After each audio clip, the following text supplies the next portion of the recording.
You're listening to the Everyday Astrology Podcast. I'm Hilary Scott, your astrologer, and this is the forecast for the week of October 9th to the 15th. Well, this is Eclipse Week. There's a whole lot of stuff going on this week, actually. We have the new moon in Libra at the end of the week, and then we also have a frog in your throat. Okay. So we have the new moon in Libra on October. So we have the new moon in Libra Saturday, October 14th at 10:55 a.m. Pacific Standard Time. The solar eclipse will be at 10:59. And it's an annular solar eclipse, which is the ring of fire. So there's like the bright light around the outside of the moon. The moon is just a little closer than the sun in this situation. So we have that, but we also have this week, there's just a lot of really interestingly heavy aspects. So we have Pluto stationing direct after 5 months going retrograde. So you could have been feeling very dragged down or thwarted or just sort of like stuck sorting something out or like sifting through the muck. But now that Pluto's direct, things are moving a little more obviously. Well, it's going direct on Tuesday. So it starts out with Venus moving into Virgo on Saturday the 8th. There is a square between Pluto and Mars that day, which can be very like violent. It can be like very war oriented. It can be like a massive power struggle can happen with Pluto and Mars when they get together. It's a very powerful, like both of them are kind of like deep digging. Well, both of them are powerful energies, and when they combine it in a square, it can be spectacular in its violence or kind of war or just negative reaction. And also very much depends on where it is in your chart and how that hits you, and you'll know. You won't miss it. On Monday, we do have an opposition between Venus and Saturn, which can create a feeling of unworthiness, or fear can come up, fear of aging, fear of dying, all the Saturnian things, fear of poverty, fear of homelessness, fear of it just it all turning to shit and nothing ever working out in your life, just the fear of failure, fear. Saturn is so involved with fear. And with Venus there in opposition, it can have to do with money and love and just like not feeling lovable or feeling worthy. You can be in situations where you feel abandoned or rejected or betrayed in some way. That can all come up with the opposition between Saturn and Venus. But it also can create a very hard-working energy. So you value something that is going to require work, and you're willing to put in the work, which is a lovely thing. So there's all sides to everything that we've got to work out with the astrology.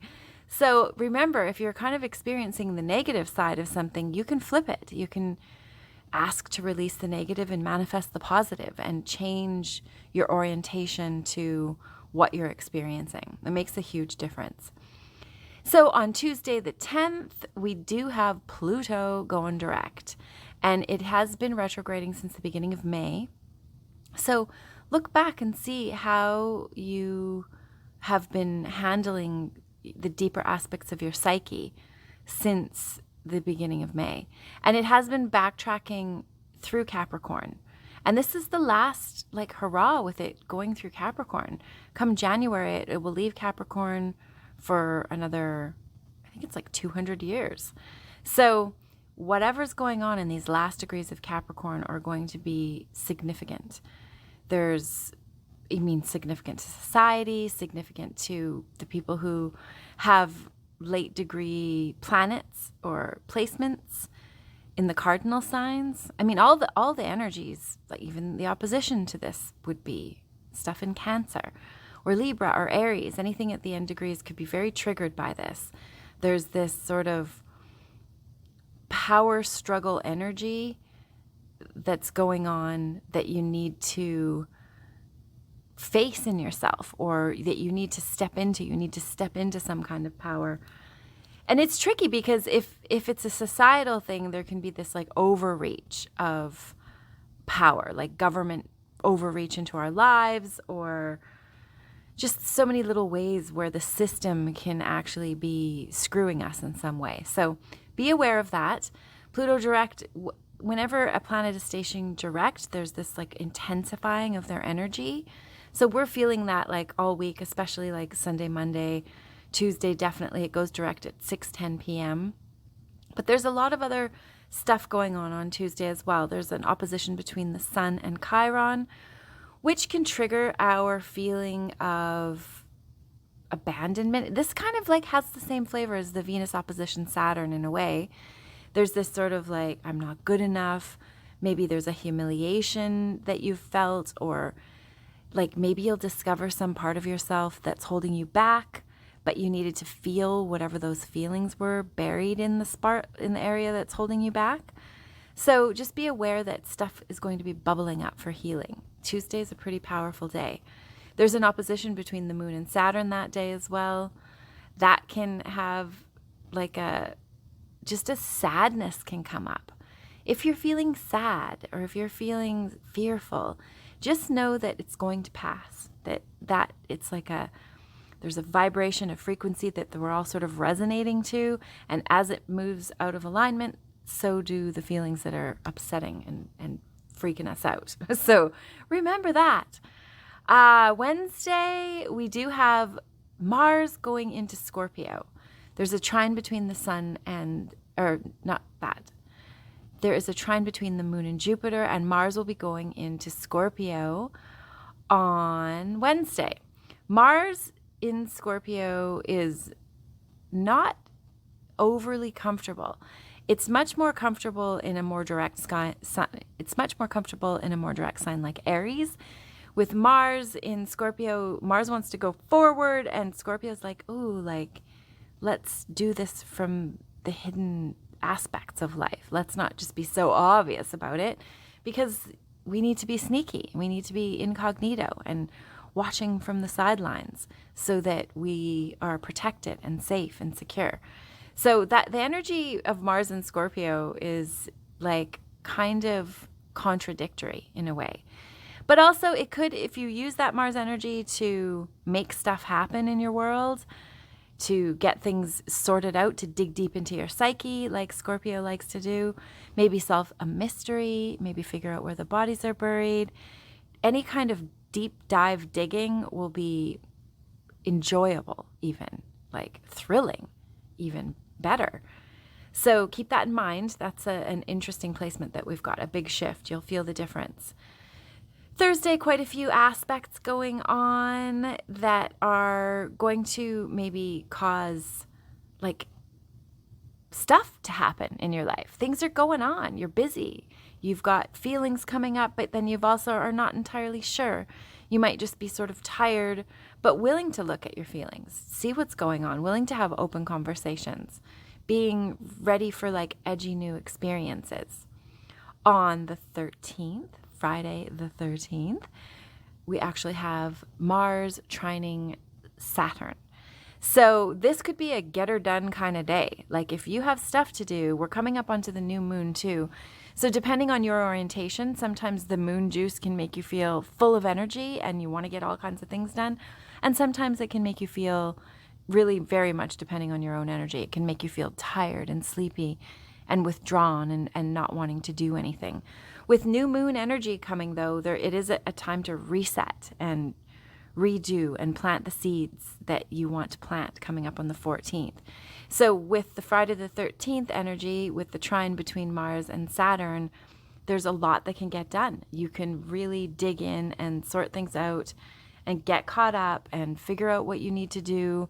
There's like this sense of discipline that you have a lot of energy to achieve what you need to achieve, depending on what that is, right? Maybe you've got to do like you're working on a reno project, or you've been putting off something important that you need to do in the Saturn realms of life. Friday will be very good for that. Saturday, this is the energy of the new moon, and it also has the solar eclipse. So it's a powerful day. The eclipses mark major changes in the world, in our life. It's like the wheel of fortune turns in the eclipse portals. So this is the Libra New Moon Solar Eclipse on the 14th, and in 2 weeks we'll have the lunar eclipse. So this 2-week period is often very transformative. Things change in a way that they never go back to the same. But that can be scary, but it can also be liberating and help you shuffle the cards to lay a new spread to start a new life. So with this new moon in Libra, it will often have to do with relationships, what we value, justice, harmony, peace, seeking balance and fairness, all those Libra qualities. Justice is very important. There is a Mercury opposition Chiron that day, as well as Mercury conjunct the moon. That's big stuff. Like we're thinking, we're like, our minds are very much involved in this process. There needs to be communication happening. And we may feel like we don't want to communicate what our feelings are. We would rather just keep it like fluffy and lovely.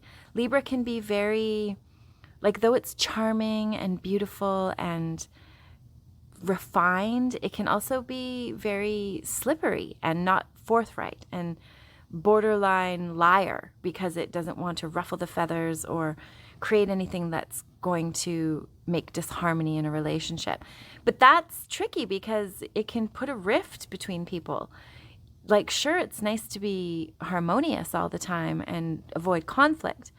But if the conflict is necessary and the air needs to be cleared so that resentment doesn't build and therefore sabotage the relationship in that way, you need to be willing to step out of the realm of nicey-nicey and into the realm of like honest and raw and truthful.